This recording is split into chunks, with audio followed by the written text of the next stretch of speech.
Attention, le Stade de France va retenir son souffle. C'est parti entre la France et la Croatie.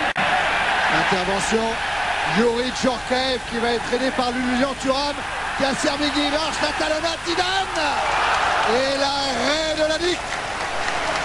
Quelle bonne action, une action de contre parfaitement amenée par Djorkaeff, parfaitement relayée par Guy Varche. Et quel dommage que Zidane n'ait pas une frappe plus puissante. Vous voyez, il a essayé de la prendre de l'intérieur du pied. Fabien Barthez. Ah, la bonne relance vers Stéphane Guy Varche. Emmanuel Petit qui a vu arriver Zidane de la tête.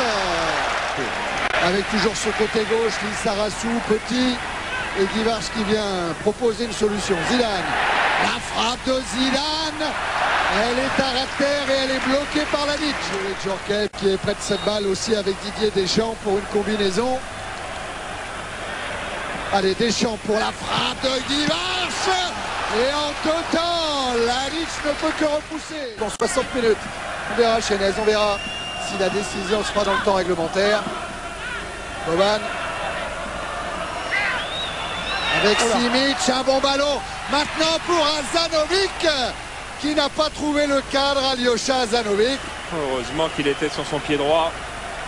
Heureusement que ça ne se passait pas de l'autre côté. Oui, il faut rien. Ce faux rythme est en train de mettre cette équipe de France dans un mauvais schéma de vie, je dirais. Il faut absolument rejouer plus vite, rejouer plus fort. Stanetti va la jouer, non pas long finalement. Cette remise en jeu, le centre est là, la reprise de Bilic. Jordan Everton. Il faut faire quelque chose là, Thierry. Il faut faire quelque chose. Entre Vlahovic et Blanc. Interception Laurent Blanc qui centre immédiatement vers Guy Varche. Vers Zidane, reprise de Zidane. Le poteau gauche. C'est pas fini avec Thierry Henry et ce sera corner.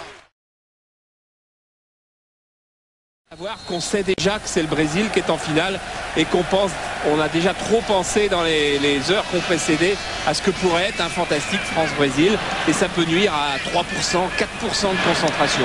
Mais au haut niveau, une finale de Coupe du Monde, il faut 100% au moins de tout ce dont on a besoin. Voilà, c'est vite reparti pour cette deuxième période avec un ballon dans les pieds d'Alyosha Hazanovic. Un bon appel de Schuker et l'ouverture du score pour la Croatie après 22 secondes. 22 secondes en seconde période. La Croatie mène devant la France 1-0, but de Schuker. Il n'y avait jamais eu quasiment de faute de défense depuis le début de cette Coupe du Monde.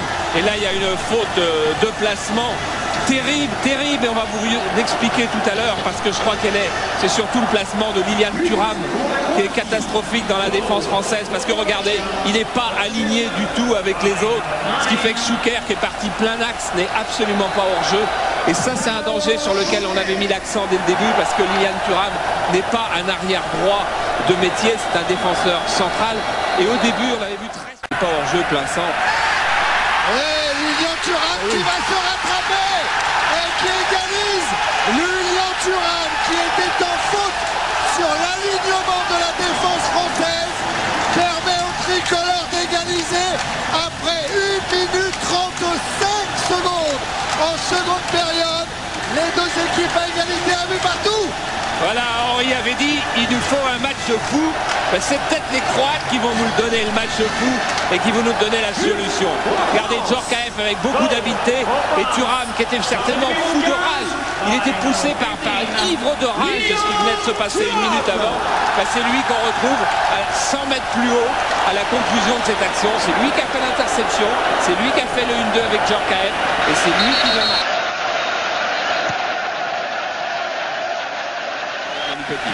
Allez, le corner est tiré. Laurent Blanc était un petit peu court, il reprend le volet quand même. Et Youri Djorkaeff s'est encore contré. Et Zidane, et c'est encore contré. On n'a pas le moindre frisson. Zidane. Un bel transversal pour alerter Lilian Thuram. Appui sur Thierry Henry, Thuram peut-être. Thuram la frappe. Et le but. But de Lilian Thuram. Une frappe extraordinaire. Après 1-2 avec Thierry Henry, Lilian Thuram réussit. le doublé et la France met 2-1. Et ça, c'est vraiment un but qu'il est allé chercher lui. Elle est extraordinaire cette action de Lilian Thuram, parce qu'il hésitait à monter sur cette action, parce que Dieu sait si on lui a demandé de monter depuis le début du match, puisque comme je sais pas, Arsène ou Henri disait tout à l'heure, les armes offensives c'est Lizarazu et Lilian Thuram, c'est-à-dire les deux latéraux.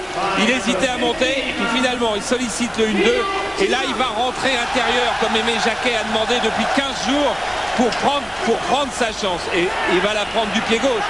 Il va d'abord se battre pour aller chercher ce ballon. Il va se battre une première fois et ensuite du pied gauche il met tout ce qu'il a. Et c'est vrai que le gardien croate, il s'attend à tout, sauf à une frappe du pied gauche de Lilian Thuram, plein angle droit. Regardez, elle est complètement près du poteau. Superbe, il a bien mis les 2 buts aujourd'hui. Les 2 buts, le doublé. Et on est à 20 minutes, Charles, de la fin du temps réglementaire. Numéro 13, attention, beaucoup franc. L'arbitre, qu'est-ce qu'il va dire, monsieur l'arbitre espagnol? De Sailly, certainement, en faveur de la Croatie. C'est Laurent Blanc qui est appelé. Oh là, oh là, oh là, oh là, oh là. Laurent Blanc, rouge. Oh là là. Rouge pour Laurent Blanc. Oh là là là là. Toutes ces bagarres dans la surface, forcément ça allait mal terminer. Sepp Blatter avait dit j'en ai assez des accrochages qu'il y a dans la surface, et c'est Laurent Blanc qui vient payer. Oh non, pas lui.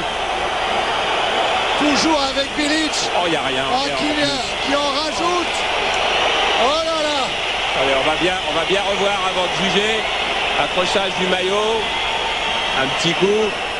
Et il en rajoute, Bilic. Et voilà.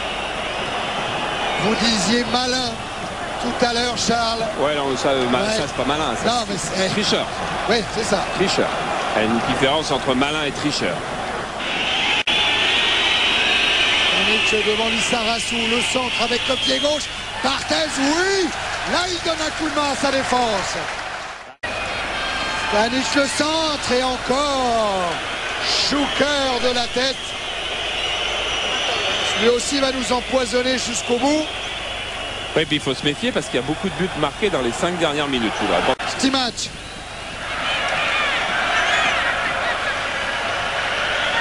Vlahovic avec Jarni qui a appelé le ballon dans le dos. Le centre de Jarni, on va souffrir avec Schuker. Schuker contré par De Sailly. Self-control, Charles, car nous on souffre. Les dernières minutes dans le temps réglementaire avec un corner de Schuker. Barthez, oui. Hasanovic. Loin devant, direction de Marie. C'est bon, c'est ce qui peut nous arriver mieux, ça. Et elle n'est pas sortie. Et Zidane a ballon de contre. Et Zidane va vers le but de Lalic. Avec Trezeguet, Zidane toujours. Il a manqué le cadre. En rampe de lancement, Prosinecci. Il y aura encore un centre. Allez, il y a une balle à défendre.